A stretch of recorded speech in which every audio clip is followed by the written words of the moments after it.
লাইলাতুল কদরের নামাজের নিয়ম কোরআন ও হাদিসের আলোকে ১ নিয়ত করা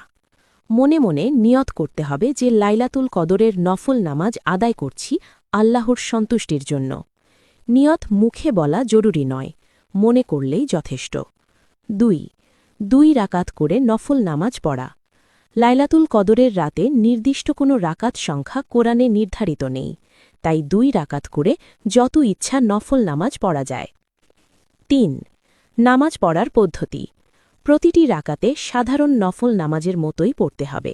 সূরা ফাতিহা পড়া এরপর কোরআনের যে কোনো সূরা বা আয়াত পড়া রুকু সিজদা ঠিকভাবে আদায় করা ৪ বেশি বেশি কোরআন তেলাওয়াত করা এই রাতে কোরআন তেলাওয়াত করা অত্যন্ত ফজিলতপূর্ণ আল্লাহ বলেন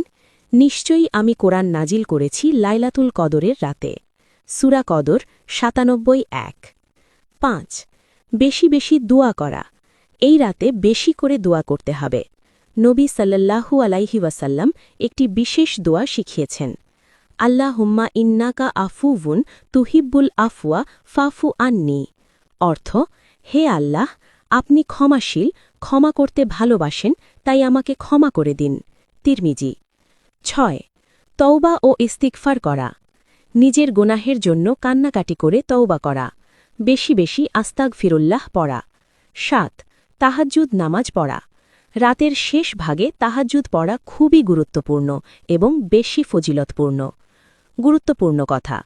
লাইলাতুল কদরের রাতে শুধু নামাজ নয় নামাজ কোরআন তেলাওয়াত জিকির দোয়া ও তওবা এই সব ইবাদত বেশি বেশি করা উত্তম